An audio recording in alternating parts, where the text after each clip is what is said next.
হলিউডের মুভি আমরা কম বেশি সকলেই এনজয় করি।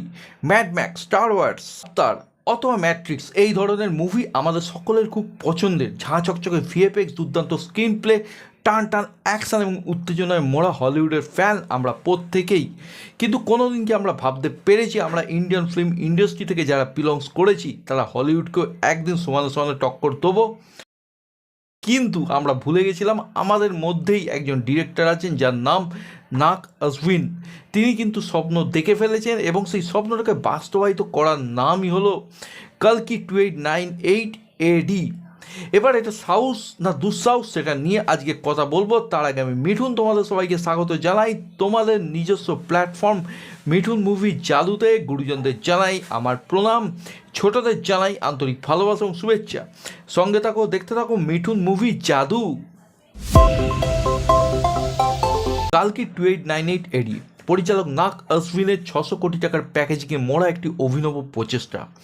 একের পর এক স্টার, সুপারস্টার, মেগাস্টারদের তিনি আমাদের সামনে তুলে এনে উপস্থিত করেছেন। কে নেই তার এই প্যাকেজিংয়ে? অমিতাভ বচ্চন, কমল হাসান, প্রভাস, দীপিকা পাড়ুকোন, শাশ্বত চট্টোপাধ্যায়। শুধু এখানেই থেমে থাকেননি, একের পর ক্যামিও দিয়ে রীতিমতো বাজিমাত কিন্তু করে দিয়েছেন দুর্গা সালমান, বিজয় দেবাকোন্ডা, দিশা পাঠানি, রামগোপাল বর্মা, এস রাজামৌলি। এই তো গেল স্টারকাস্ট এবং ক্যামিওর কথা। এরপর যদি টেকনিক্যাল ডিপার্টমেন্টের দিকে তাকাই সেখানেও কিন্তু রীতিমতো কাউকে আঙুল তোলার সুযোগ দেননি পরিচালক মশাই। Technically sound, VFX, lighting, costume সব দিকেই কিন্তু রীতিমতো লেটার মার্কস হাঁকিয়ে দিয়েছেন পরিচালক নাগ আজভিন। কিন্তু গল্প সেখানেই একটু গরমিল লেগেছে আমার কাছে। দেখো, স্পয়লার না দিয়ে যদি গল্পর কথা বলতেই হয়, পৃথিবীর শেষের মুখে পৃথিবীটা দুটো ভাগে ভাগ হয়ে গেছে, ধনী এবং গরিব। এবং একটি শহর এখনও পর্যন্ত পৃথিবীর বুকে বেঁচে আছে, সেই শহরটির নাম কাশি। সেই শহরে একটা প্রান্তে যেমন ধনীরা থাকে, তারা যাবতীয় জল, ফল সব কিছু টেনে নিচ্ছে, সব কিছু ভোগ করছে। অপরদিকে সেই শহরের একটা কোণে পড়ে থাকা দরিদ্রদের জীবন অতি থেকে অতি দুর্বিষহতে পরিণত হচ্ছে। সেই দরিদ্রদের মধ্যেই বসবাস করেন প্রভাস এবং তার স্বপ্ন সে একদিন ধনীদের মধ্যে গিয়ে নিজের জীবন অতিবাহিত করবেন। এবং সেই যে স্বপ্ন দেখা শুরু, এখান থেকেই যাবতীয় ঘটনা। গল্পটাকে প্রতিষ্ঠা করতে পরিচালক প্রায় 8 ঘন্টা মতো টাইম নিয়েছেন। ঝাঁ চকচকে ভিএফএক্স, লোকেশন, কস্টিউম, অ্যাকশন সব কিছুই ভরপুর এই মুভিতে আছে, যেটা রীতিমতো পয়সা উসুল। কিন্তু এই সবের মোহমায়া থেকে যখন তোমরা কেটে বেরোবে তখন কিন্তু মুভির ফার্স্ট হাফ রীতিমতো একঘেয়েমি লাগবে। এবার যারা প্রভাসের ফ্যান আছো তাদের জন্য একটু খারাপ খবর, এই মুভিটি কিন্তু প্রভাসের মুভি নয়। এই মুভির আসল নায়ক হচ্ছেন অমিতাভ বচ্চন, যিনি অশ্বত্থথামার ভূমিকায় অভিনয় করছেন। 80 বছর বয়সী একজন সুপারস্টার, তার এইরকম ক্যারিশমা, এইরকম বডি ফিটনেস রীতিমতো কিন্তু প্রভাসকেও টক্কর দিয়ে দিয়েছেন। প্রভাস এবং অমিতাভ বচ্চনের অ্যাকশন দৃশ্যগুলিতে রীতিমতো বিগ বি কিন্তু বাহুবলীকে গোল দিয়ে দিয়েছেন। প্রভাসের পারফরমেন্স দেখে আমার এটাই মনে হয়েছে, আর 5টা ছবিতে তিনি যেরকম পারফরমেন্স দেন এখানেও কিন্তু সেরকমই দিয়েছেন। তার এন্ট্রি সিনে তার অ্যাকশান, কমেডি কোনোটাই কিন্তু আমার জন্য ওয়ার্ক করেনি। সুতরাং এই মুভিতে কমেডি কিন্তু আমার জন্য পুরোই ফ্ল্যাট লেগেছে বন্ধুরা। দীপিকা পাড়ুকোন এই মুভিতে একজন প্রেগনেন্ট মহিলার ভূমিকায় অভিনয় করছেন, এটা আমরা ট্রেলার দেখে প্রত্যেকেই বুঝে গেছি। এই মুভিতে একটি দৃশ্য রাখা হয়েছে যেখানে দীপিকা পাড়ুকোনকে কয়েকজন চেস করছেন। সেই দৃশ্যে যেরকম উত্তেজনা, টেনশন বিল্ড করা উচিত ছিল, সেটা কিন্তু আমার জন্য সেই রকম বিল্ড করেনি। আমরা জাস্ট দেখেছি, কিন্তু এই ক্যারেক্টারটার জন্য আমরা কিন্তু কোনো রকম ফিল করিনি।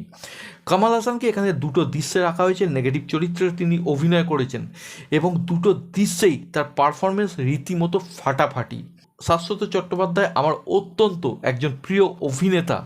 এইরকম মেগা বাজেটের একটি মুভিতে তাকে আমি দেখব এবং তাকে যে সুযোগ দেওয়া হয়েছে এর জন্যে আমি পরিচালক নাগ আজভিনকে কুর্নিশ জানাই। মুভিতে শাশ্বত চট্টোপাধ্যায় আমাকে একটু হলেও নিরাশ করেছেন। এরকম মুভিতে যেখানে অমিতাভ বচ্চন একাই 10 জনকে ফেলে দিচ্ছেন, প্রভাস একাই 3 জনকে ছুঁড়ে ফেলে দিচ্ছেন, সেখানে যেরকম ভিলেন হওয়া উচিত ছিল, মানে তার মধ্যে যেরকম মোটা চড়া দাগের ব্যাপার স্যাপার থাকা উচিত ছিল, এই কোনো কিছুই আমি শাশ্বত চট্টোপাধ্যায়ের মধ্যে পাইনি। তার মধ্যে একটা শিথিলতার ব্যাপার কিন্তু আমার চোখে পড়েছে, তাকে দেখে রীতিমতো কিন্তু আমার এক বিন্দুও ভয় লাগেনি। সুতরাং এই মুভিতে শাশ্বত চট্টোপাধ্যায় নেগেটিভ চরিত্র হিসেবে আমাকে কিন্তু যথেষ্টই নিরাশ করেছেন। এবার যদি বলি ক্যামিও চরিত্রগুলোর কথা, বিজয় দেবরকোন্ডা হোক বা দুলকার সালমান, ক্যামিও এখানে ভরে ভরে রাখা হয়েছে, কিন্তু কোনো ক্যামিও আমার মনে কিন্তু সেইভাবে দাগ কেটে যায়নি। ওভারঅল মুভির স্ক্রিন প্লেতে অনেক খামতি আছে, যার জন্য এই মুভিটি বাহুবলী স্ট্যান্ডার্ডে হতেও কিন্তু হলো না। মুভিতে দুর্দান্ত ভিএফএক্স আছে, দুর্দান্ত অ্যাকশান আছে, দুর্দান্ত কস্টিউম আছে, ভরপুর লাইটিং আছে, মুভির ইন্টারভেল ব্লক রীতিমতো ছিটকে দেওয়ার মতো, এবং ক্লাইম্যাক্সের লাস্ট 40 মিনিট সেটা কিন্তু জাস্ট হল থেকে বেরিয়েও আমাদের কিন্তু মাইন্ডে গেঁথে থাকবে। সেইটি কিন্তু জাস্ট এক ঘর হয়েছে বন্ধুরা। এই মুভি প্রচুর পয়সা কামাবে, বক্স অফিসে রীতিমতো হিট, সুপারহিট, ব্লকবাস্টার ট্যাগও পাবে, কিন্তু ধীরে ধীরে মুভিটি যখন পুরনো হবে, আস্তে আস্তে জনপ্রিয়তা কমবে, তখন আমার রিভিউটা তোমরা চেক করো।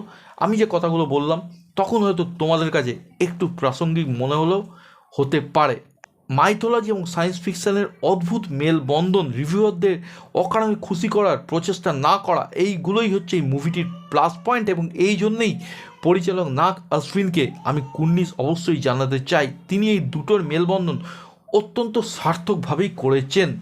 একটি কাল্পনিক জগতের স্বপ্নকে বাস্তবায়িত করে আমাদের সামনে বড় পর্দায় দেখানোর যে চিন্তাভাবনাটা এঁকেছেন, সেটাতে তিনি কিছুটা হলেও সার্থকতা পেয়েছেন।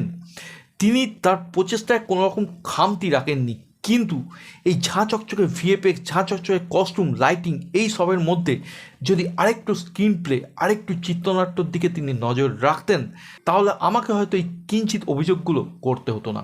তোমাদেরকে বলবো, তোমরা যাও সকলে মিলে বড় পর্দায় কালকি 2898 এডি একবার দেখে এসো, কারণ এই মুভিটি কিন্তু একটা ইতিহাস। এই মুভিটা আজকে একটা রাস্তা দেখিয়ে দিল, যার হাত ধরে পরবর্তীকালে এস রাজামৌলির মতো পরিচালকরা হাঁটতে সাহস পাবেন। একজন পরিচালক তো এসেছেন যে হলিউডের চোখে চোখ রেখে এটুকু বলতে পেরেছেন, চ্যালেঞ্জ নিবি না সালা। আমার ভিডিও তোমাদের কেমন লাগলো সেটা আমাকে কমেন্ট করে অবশ্যই জানিও। যদি আজকের ভিডিও তোমাদের ভালো লাগে, ভিডিওটাকে লাইক শেয়ার করতে ভুলো না। চ্যানেল বা ভিডিও নতুন হলে অবশ্যই সাবস্ক্রাইব করো। সকলে ভালো থেকো, সুস্থ থেকো, টেক কেয়ার, বাই বাই।